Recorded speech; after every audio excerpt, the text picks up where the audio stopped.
"Your dress looks gorgeous on you, Maya," Sarah exclaimed, adjusting the delicate lace veil in the bridal suite's gilded mirror. "I still can't believe this day is finally here." I smoothed down the ivory silk of my wedding gown, studying my reflection. The woman staring back at me barely resembled the person I'd been 2 years ago when Derek had made his ultimatum over dinner at Maggiano's.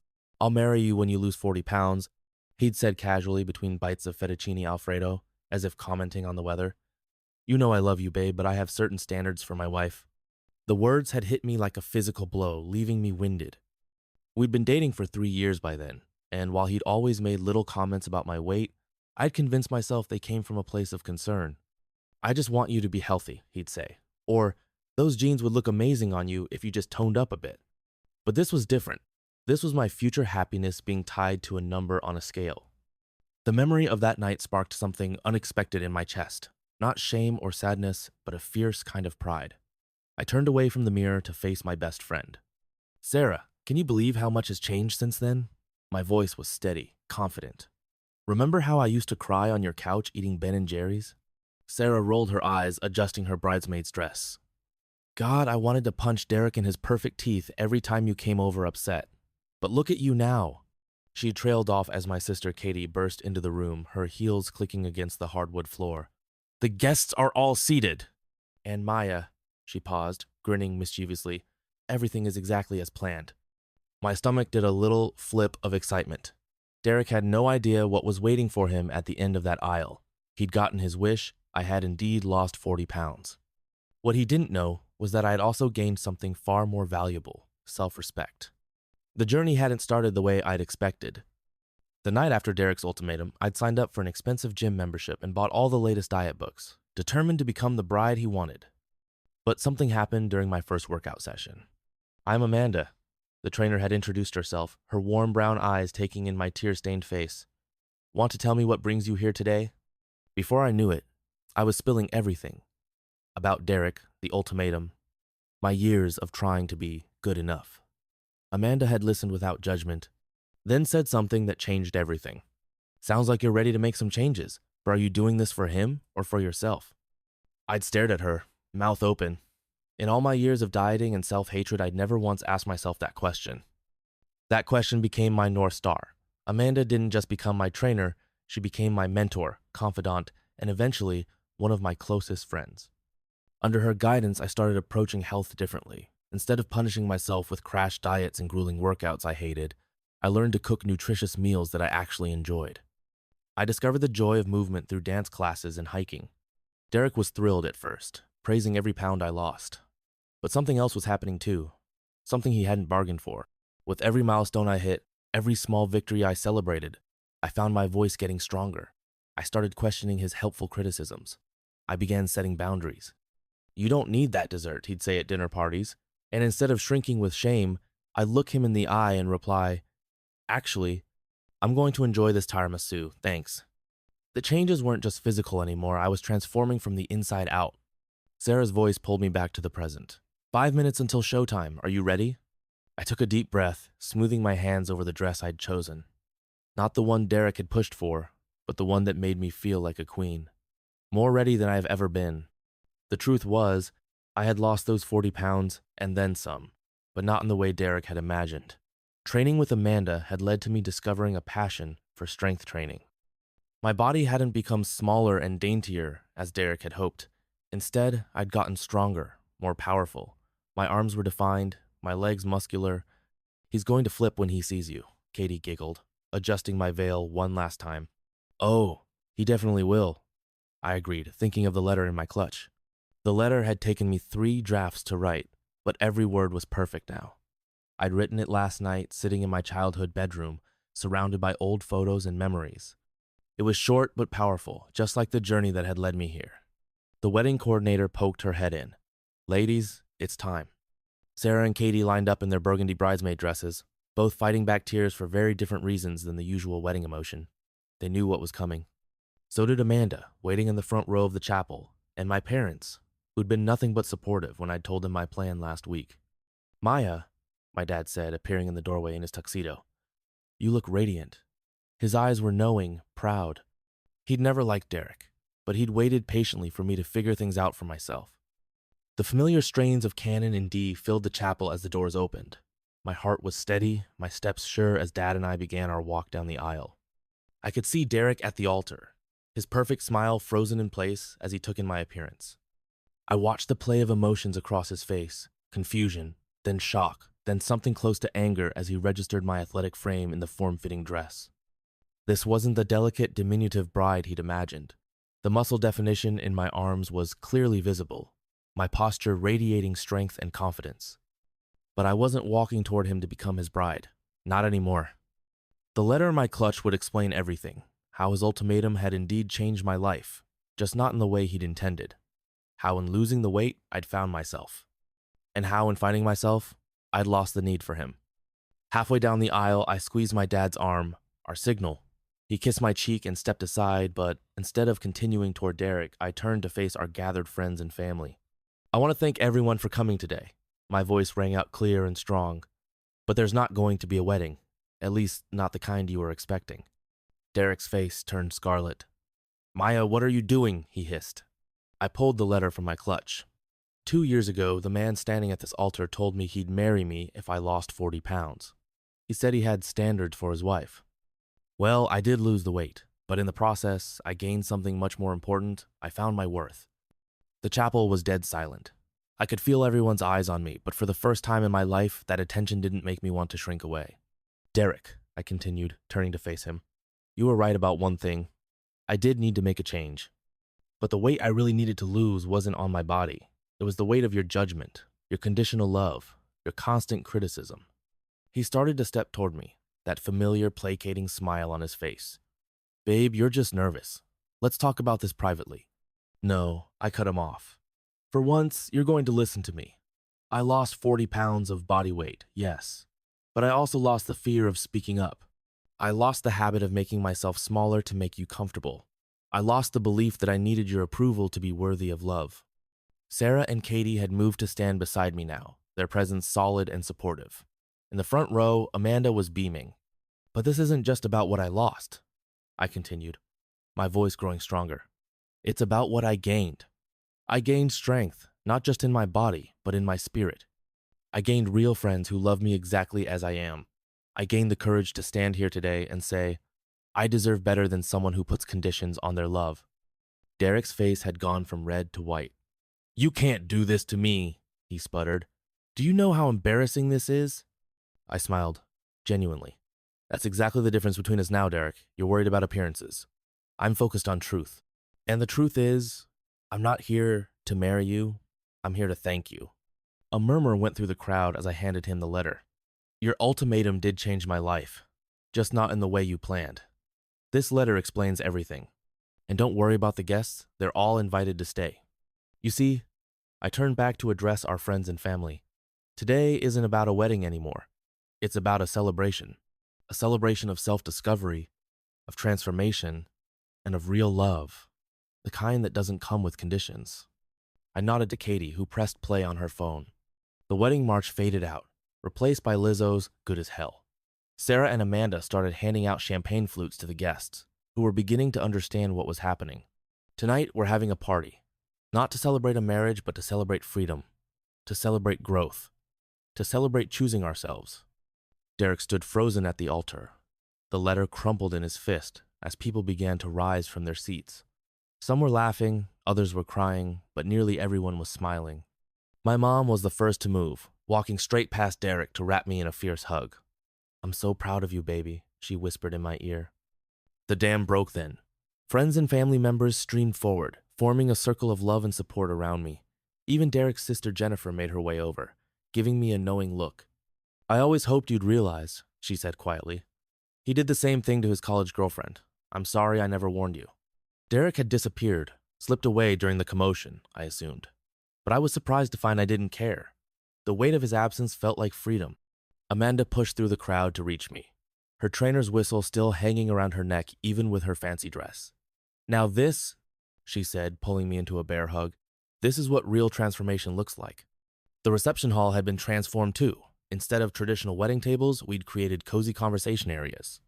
The place cards with assigned seating were replaced with inspirational quotes about self-love and growth. The planned father-daughter dance became a group dance lesson led by my favorite Zumba instructor. I can't believe you pulled this off without anyone spilling the beans, Sarah said, helping me change into a more comfortable dress, still white but made for dancing. Even your great Aunt Martha kept the secret. I laughed, remembering how Aunt Martha had called me after getting the real invitation explaining the plan. You remind me of myself, she'd said. I left a man at the altar in 1962. Best decision I ever made. The music pulsed through the hall as we emerged. People were dancing, laughing, sharing stories. The wedding cake had been replaced with a dessert bar featuring all the treats Derek had once declared off-limits: tiramisu, chocolate lava cakes, fresh-baked cookies, and my favorite, red velvet cupcakes. Above it hung a banner reading, Sweet Freedom. Maya, Katie called out, waving me over to where a group had gathered. Tell them about the hiking group. I smiled, remembering those early morning trails that had become my sanctuary. What had started as another weight loss attempt had blossomed into something beautiful, a weekly gathering of women who supported each other through divorces, career changes, losses, and victories. Actually, I said, grabbing a cupcake, that's part of my big announcement. I waited until I had everyone's attention. Starting next month, I'm becoming a certified wilderness therapy guide. Amanda's helping me develop a program for women healing from emotional trauma. The cheers that erupted made my heart swell. These people, my true family, understood that this wasn't just about leaving Derek. It was about stepping into my power, about using my experience to help others find their way. I found myself on those trails, I explained, and now I want to help other women find themselves too. My dad appeared at my elbow, eyes suspiciously misty. The deposit for the honeymoon is non-refundable, he said. 2 weeks in New Zealand. All those beautiful hiking trails going to waste. I caught his meaning and hugged him tight. Thanks, Dad. I know exactly how I'll use it. Sarah raised her glass. To Maya's first wilderness retreat, may it be the first of many. The room echoed with the sound of clinking glasses and genuine celebration. As the party continued, I found myself drawn to the quiet corner where we'd set up a memory wall. Among the photos of my journey, there was one from that first day at the gym with Amanda. I looked so lost, so unsure. Beside it was a photo from last week's summit hike, me standing on top of the mountain, arms raised in triumph, surrounded by my hiking group. Jennifer appeared beside me, studying the photos. You know what's funny? She said softly. You're actually probably stronger and healthier now than you've ever been. But that wasn't good enough for him because it wasn't about health at all. It never is, I replied, thinking of all the women in my hiking group with similar stories. It's about control. The irony is, Jennifer mused, by trying to control you, he lost you completely. I touched the summit photo gently. No, he helped me find myself. The afternoon flowed into evening. Someone had started a conga line that wound through the hall, led by my 70-year-old Aunt Martha. The dessert bar was half empty, and no one was counting calories or making judgmental comments about sugar content. I found myself sitting with Amanda, watching the joyful chaos. Remember when I could barely do a single push-up? I laughed. Remember when you cried because Derek said your arms were getting too muscular? She countered. God, yes. Now look at these guns. I flexed playfully, but then grew serious. You know, when he made that ultimatum, I thought he was giving me a goal. Instead, he gave me a wake-up call. Amanda smiled. Sometimes the most loving thing someone can do is show us exactly who they are. Later that night, Sarah handed me my phone. Derek's been texting. I glanced at the screen. Multiple messages, all variations of the same theme. You're making a huge mistake. We can work this out. You're being dramatic. What will people think? With a calm I wouldn't have believed possible 2 years ago, I deleted them all without responding. The only text I kept was the last one. I did this because I loved you. No, I said aloud. You did this because you thought you owned me. Sarah squeezed my hand. Want to know something amazing? Remember that girl from your hiking group, Rebecca? She's been posting about your story on social media. It's going viral. Women are sharing their own stories of leaving toxic relationships. I thought about the wilderness therapy program I was developing. Maybe this was never just about me. The party was winding down, but the energy remained electric. Someone had started an impromptu sharing circle, with women taking turns telling stories of their own transformations. I left my husband after 20 years, one began. I quit the job that was killing my soul, said another. I finally started my own business. Each story was met with cheers and support. This wasn't the wedding reception I'd spent years dreaming about. It was better. It was real. Amanda joined the circle, her eyes bright. I've trained hundreds of clients, she said, but Maya taught me something important. Sometimes the strongest thing you can do isn't lifting a weight, it's putting down the burden of other people's expectations. As midnight approached, Katie gathered everyone for one final surprise. She collected messages from all the guests, not traditional wedding wishes, but words of wisdom and encouragement for new beginnings. Dear Maya, she read from the first card. Thank you for showing us that happy endings don't always need a prince. To Maya, came another. Your strength isn't just in your muscles, it's in your heart. The messages continued, each one touching on different aspects of my journey. Some made me laugh, others brought tears to my eyes, but none made me regret my decision. My mom's message was last. To my daughter, who taught me it's never too late to rewrite your own story. You didn't just save yourself, you showed others the way. I looked around at these beloved faces, all here to support not a wedding, but an awakening. Speech, someone called out, and others took up the cry. Speech, speech. I stood, smoothing my dance-worn dress, and took a deep breath. 2 years ago, I thought love meant changing yourself to fit someone else's ideal. I thought strength meant being smaller. I thought happiness had a weight limit. The room grew quiet, listening. But real love, I've learned, isn't about changing who you are.